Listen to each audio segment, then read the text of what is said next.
Explanation of the surah. هل أتى على الإنسان حين من الدهر لم يكن شيئا مذكورا. Has there passed over man a period of time when he was a thing not worthy of mention? Exegetes have regarded the interrogative particle hal to be synonymous to the particle kad. However, I could not find any corroboration of this view in classical Arabic poetry. I have deeply deliberated upon some examples which are presented in support of this view, and in my view, in them too the particle hal is used as an interrogative. However, just as interrogative particles are used in our language in different connotations, in Arabic too they have various connotations. It is neither possible to explain all of them here, nor is there any such need.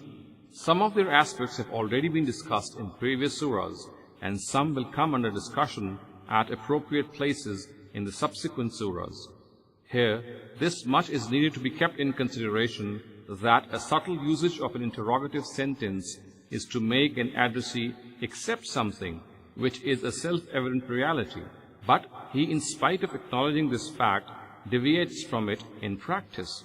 He is not willing to accept it even though he regards it to be true. As an example of this style, consider the sentence which a mother says to her disobedient son. Don't you remember that you were put in my lap in the form of a lump of meat? I transformed my blood into milk and made you drink it, and then looked after you until you became a mature human being. A little deliberation will show that these are not simple factual statements. They encompass a lot of meanings. For example, they remind their son of one of the great obligations imposed on him, which he is not fulfilling, even though there is no room for denying it. They are replete with various aspects of anger, reprimand, sorrow, and expressed yearning. They contain a real complaint and protest. All these meanings emanate from this interrogative nature of the sentences. If these sentences are divested of their interrogative sense and converted into simple factual statements, then all these meanings will be stripped from them. Similar is the case with this verse. Its interrogative particle encompasses many meanings, which will become evident as the surah gradually unfolds itself. If the interrogative particle hal is understood to convey the same meaning as qad, then this verse will become a very inappropriate prelude to the subjects which are subsequently raised in it. A famous couplet from the Mu'allaka of Antara ibn Shaddad reads, هل غادر الشعراء من متردم أم هل عرفت الدار بعد التوهم. Did the poets leave a void in poetry, or did you find the clue to the place of the beloved after your inquisitiveness? This is a very exquisite opening couplet, and all its beauty is concealed in its interrogative nature. If the particle hal is replaced with kad, it will divest the couplet of this beauty. The poet, while addressing himself, is inquiring after the driving force behind the composition of this eulogy. Was it that some void remained in poetry which he wanted to fill, or was it the fact that the remains of the beloved's house had ignited the flame of love which wanted expression? The implication is that both these reasons were present. Indeed, the poetry was inflicted with a void that needed to be fulfilled by this eulogy, and in spite of the fact that the subject of the clue to a beloved's house has been discussed in a variety of ways and moods by poets, it was still wanting and needed more expression. Here the objective is not to point out the beauty of this opening couplet. The only purpose is to point out the difference between styles. The word qad would also have been appropriate as far as the rhyme and meter of the couplet is concerned. However, the couplet would have been totally deprived of such depth of meaning. The addressees of this verse are people who disbelieve the day of judgment and the reward and punishment which will take place therein. They are addressed by the Qur'an and asked whether there was not a time when man was virtually a non-entity. He was a creature that roamed in water, mud and mire.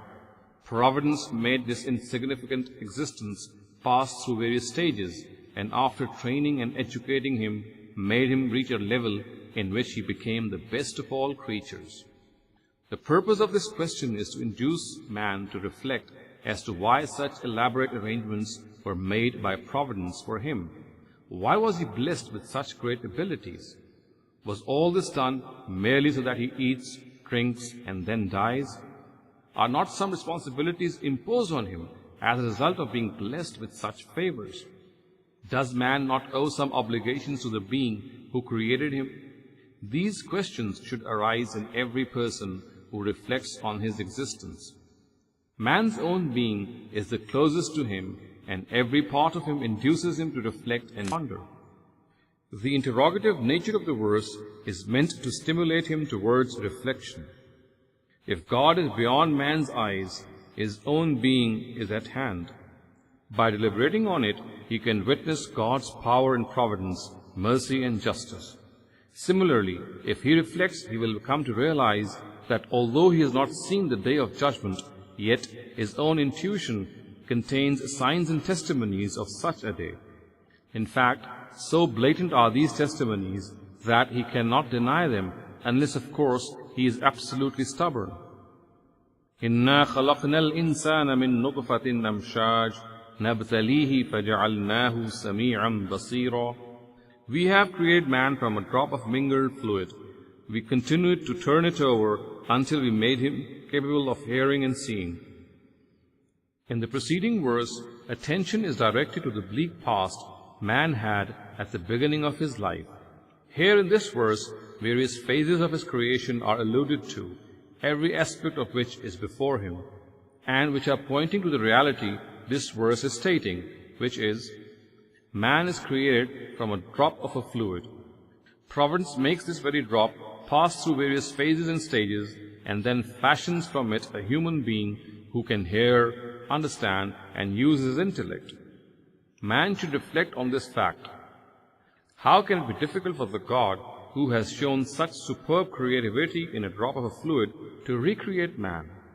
He should also reflect on how the knowing and wise God, who has blessed an insignificant drop of fluid with the higher faculties of sight and hearing, and also given him an awareness of good and evil, would do something so meaningless as not to bring forth the day of reward and punishment. In the expression, min nutfatin amshaj, the word amshaj is the plural of mashj and mashij. One of its meanings is something which is a mixture and blend. The word amshaj is among those words which, in spite of being plural, are used as an adjective for singular entities. The fact that a fertilized sperm is a blend may refer to the fact that it consists of various components, and may also refer to the fact that it is a blend of the sperm and ovular cells of a man and a woman respectively.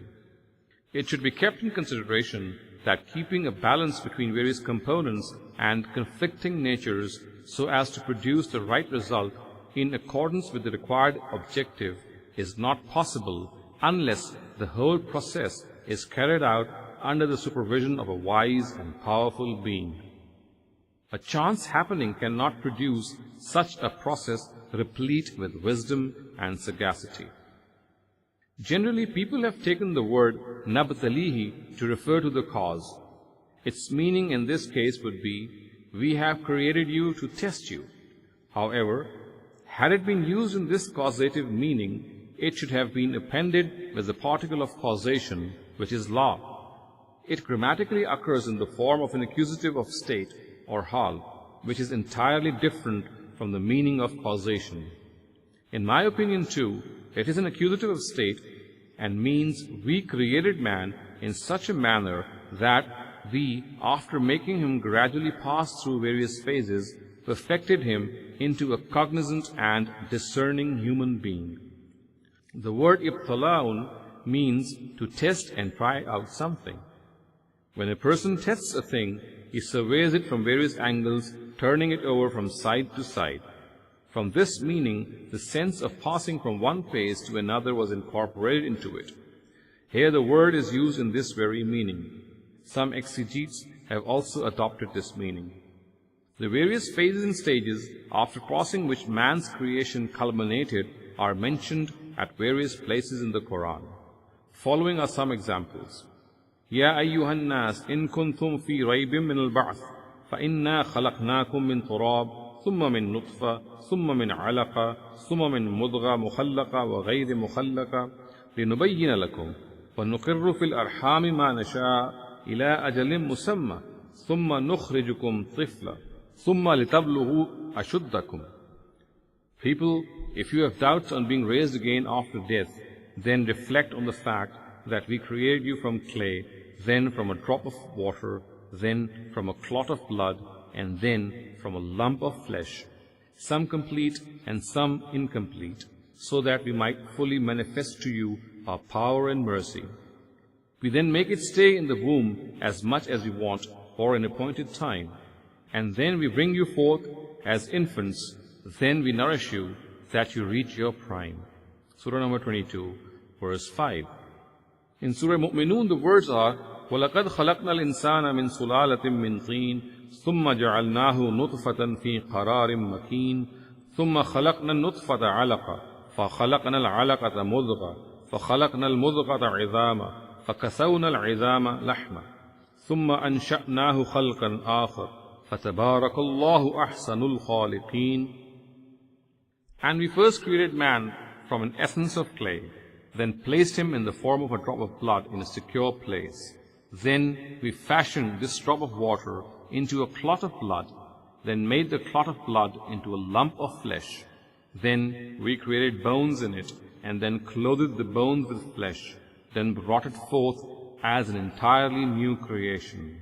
So blessed be God, the best of creators. Surah number 23, verses 12 to 16.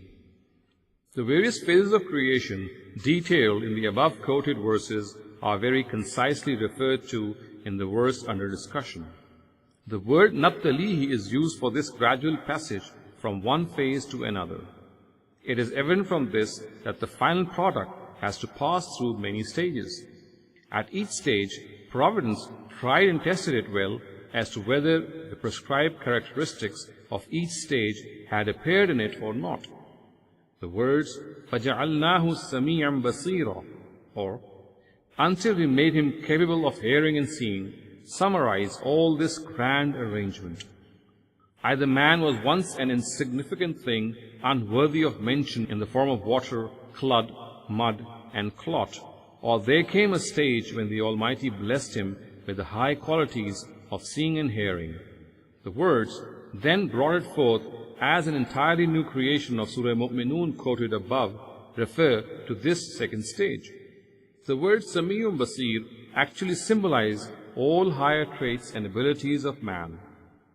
It is because of these that man is able to distinguish between good and evil, and he becomes worthy of being tested by the Almighty.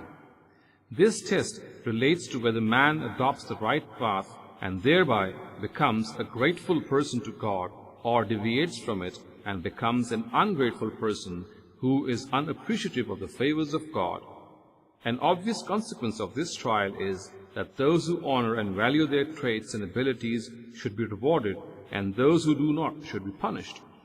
If this does not happen, then what is the purpose of all these elaborate arrangements made by Providence in the creation of man?